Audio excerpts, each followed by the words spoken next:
Assalamualaikum warahmatullahi wabarakatuh. Perkenalkan, nama saya Nafila Salim Ahmad, NIM 191600038, dan teman saya Fariza Ika Cahyani, NIM 191600018.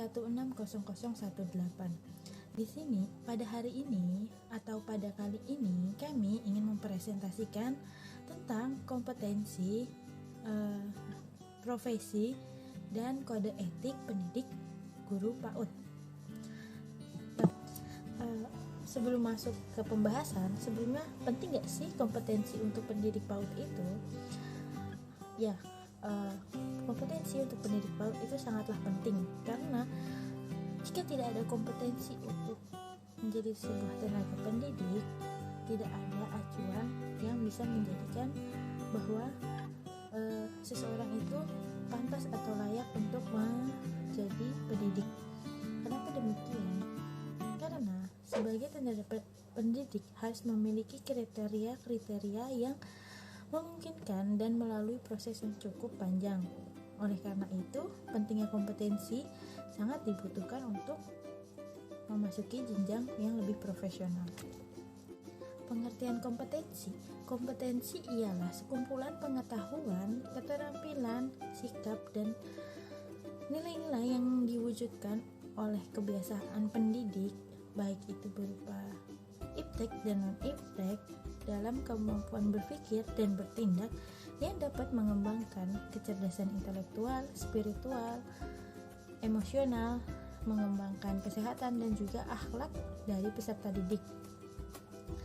Nah, untuk memenuhi kompetensi tersebut, kompetensi memiliki 5 karakteristik, yakni motif, sifat, konsep diri, keterampilan, dan juga pengetahuan.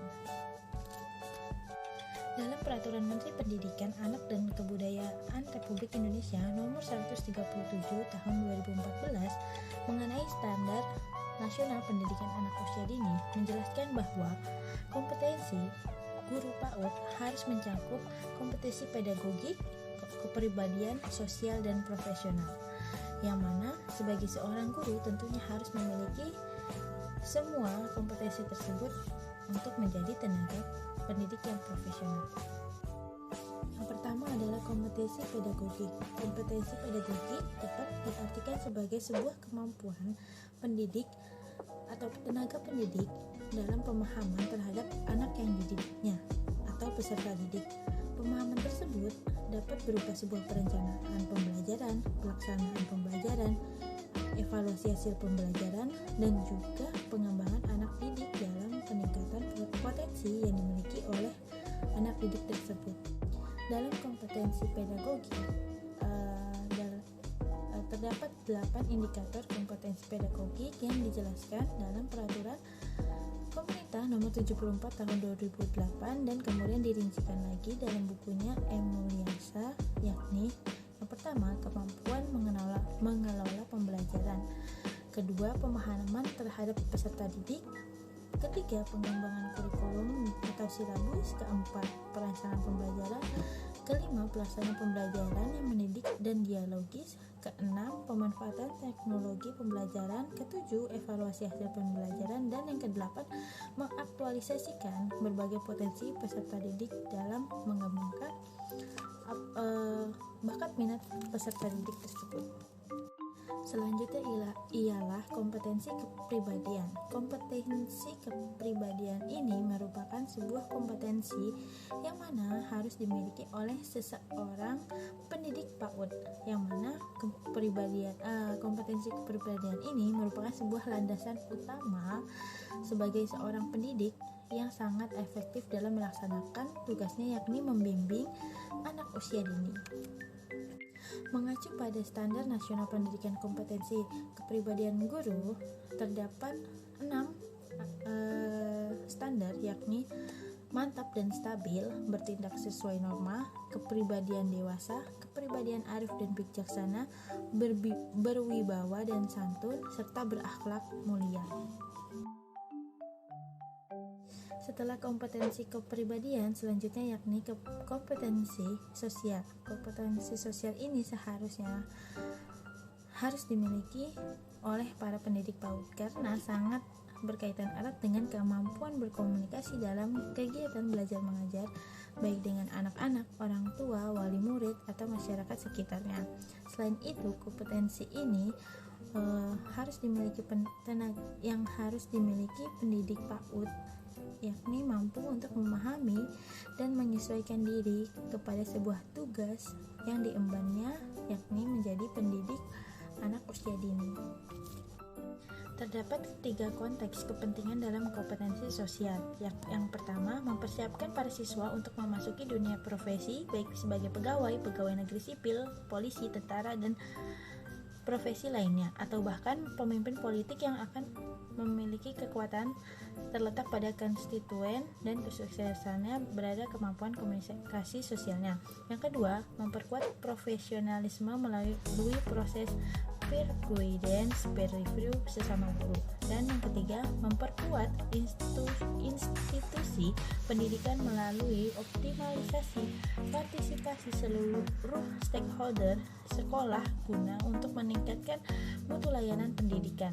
Selanjutnya, menurut Permendiknas nomor 16 tahun 2007, terdapat 5 kompetensi sosial yang harus dimiliki oleh guru yang diuraikan secara perinci sebagai berikut ini, yakni pertama, terampil berkomunikasi dengan peserta didik dan orang tua peserta didik.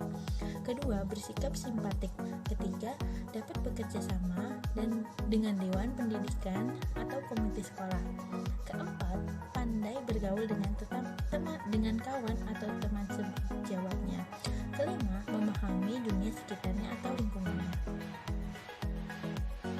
Yang terakhir ialah kompetensi profesional. Kompetensi profesional ini diperoleh dari kemampuan masing-masing individu atau tenaga pendidik yang diperoleh melalui bimbingan dari lembaga, baik berupa pelatihan, workshop, dan lain sebagainya. Kompetensi profesional pendidik ini juga dapat diartikan sebagai seperangkat kemampuan yang harus dimiliki oleh seseorang atau seorang tenaga pendidik agar ia dapat melaksanakan tugas mengajar dengan berhasil. Selanjutnya akan dilanjutkan oleh teman saya Fariza Ika Cahyani. Assalamualaikum, saya Fariza Ika Cahyani akan melanjutkan pembahasan yang kedua, yaitu tentang kode etik. Nah, kode etik kali ini saya akan membahas tentang kode etik pendidik PAUD. Pendidik ialah tenaga pengajar profesional yang mana merupakan salah satu unsur yang sangat penting dalam proses pendidikan. Sehingga segala tingkah laku pendidik akan sangat mempengaruhi kualitas pendidikan. Pendidikan yang memenuhi etika merupakan pendidikan yang memiliki akuntabilitas yang tinggi dalam penyelenggaraannya. Nah, kode etik ini sebagai tenaga pendidik atau guru di Indonesia itu ditetapkan oleh organisasi bernama Persatuan Guru Republik Indonesia atau dapat disingkat dengan PGRI.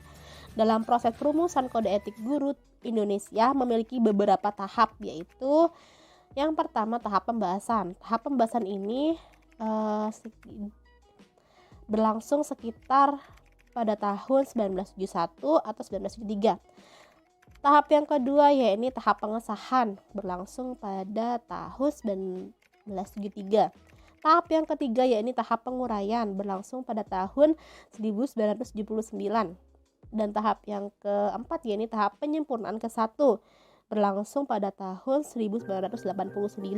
Dan tahap yang terakhir yaitu tahap penyempurnaan kedua, berlangsung pada tahun 2013. Nah, tujuan kode etik guru Indonesia secara khusus itu sebagai berikut. Yang pertama yaitu menanamkan kesadaran kepada anggota bahwa kode etik merupakan produk anggota profesinya yang berlandaskan kepada falsafah Pancasila dan UUD 1945. Dan karenanya segala sepak terjang profesinya harus sesuai dengan nilai-nilai Pancasila dan UUD 1945. Yang kedua yakni mewujudkan terciptanya individu-individu yang profesional di bidang kependidikan yang mampu tampil profesional sesuai dengan kompetensinya, yakni kompetensi pedagogik, profesional, personal, dan sosial. Selanjutnya yakni membentuk sikap profesional di kalangan tenaga pendidikan maupun masyarakat umumnya dalam rangka penyelenggaraan pendidikan. Selanjutnya adalah meningkatkan kualitas profesional tenaga pendidikan untuk keperluan pengembangan kode etik itu sendiri. Kode etik atau perilaku atau dapat diartikan sikap guru yang harus dilakukan yakni sebagai berikut. Yang pertama, terhadap peserta didik. Pendidik berbakti membimbing peserta didik seutuhnya untuk membentuk manusia pembangunan yang berpancasila. Yang kedua, memperhatikan perkembangan seluruh pribadi peserta didik, baik jasmani, rohani, sosial, maupun spiritual dan emosionalnya sesuai dengan hakikat kependidikan. Yang ketiga, merupakan pendidik memiliki kejujuran profesional dalam menerapkan kurikulum sesuai dengan kebutuhan peserta didik masing-masing. Yang keempat, pendidik mempersiapkan segala kebutuhan pembelajaran serta melakukan pembelajaran yang semenarik mungkin agar tujuan pembelajaran anak dapat tercapai. Yang kedua, yakni terhadap orang tua peserta didik. Adapun kode etik guru yang harus dilakukan yakni pendidik melakukan komunikasi antar orang tua peserta didik, terutama dalam memperoleh informasi tentang anak didik. Yang kedua, pendidik menciptakan suasana kehidupan sekolah yang baik serta memelihara hubungan dengan orang tua peserta didik sebaik-baiknya bagi kepentingan anak. Yang ketiga, pendidik melakukan sebuah kerjasama dengan baik kepada orang tua peserta didik untuk meningkatkan perkembangan peserta didik. Yang ketiga, yakni terhadap masyarakat sekitar. Adapun yang kode etik yang harus dilakukan oleh pendidik PAUD adalah 1.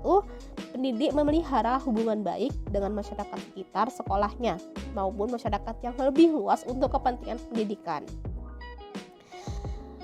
Selanjutnya yakni terhadap antar pendidik. Adapun kode etik yang harus dilakukan oleh pendidik ialah 1. Pendidik baik secara individu serta secara bersama-sama berusaha mengembangkan dan meningkatkan mutu profesinya. Yang kedua, pendidik menciptakan dan memelihara hubungan antar sesama pendidik secara baik berdasarkan lingkungan kerja maupun di dalam lingkungan keseluruhan. Yang ketiga, pendidik secara bersama-sama memelihara dan membina juga meningkatkan mutu organisasi pendidik profesional sebagai sarana pengabdian.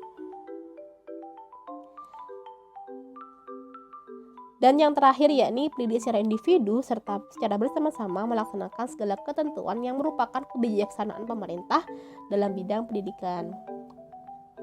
Adapun kode etik atau perilaku atau sikap guru yang harus dihindarkan adalah 1. Terhadap peserta didik, yakni pendidik kurang peka terhadap suasana kelas yang sedang berlangsung. Selain itu, yang harus dihindarkan yakni pendidik menasehati serta peserta didik dengan cara mengancam dan kekerasan. Selanjutnya yakni pendidik mengajar peserta didik tanpa persiapan serta tidak menggunakan gaya belajar yang variatif. Dan yang terakhir yakni pendidik kurang dekat dengan peserta didik sehingga tidak dapat membina hubungan yang baik selama pembelajaran di kelas. Yang kedua yakni terhadap orang tua peserta didik. Yang pertama, pendidik tidak melakukan kerjasama yang baik dengan orang tua peserta didik. Dan yang terakhir yakni pendidik menyampaikan informasi kepada orang tua peserta didik saat peserta didik selama di kelas dengan tutur kata yang kurang baik. Terhadap masyarakat sekitar, pendidik tidak menciptakan hubungan dengan baik dengan masyarakat sekitar. Yang terakhir yakni terhadap antar pendidik.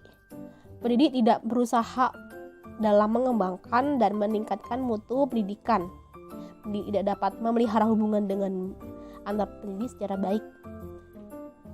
Dan yang terakhir ini pendidik merasa dirinya paling benar sehingga menjadikan dirinya tidak memerlukan bantuan pendidik lain.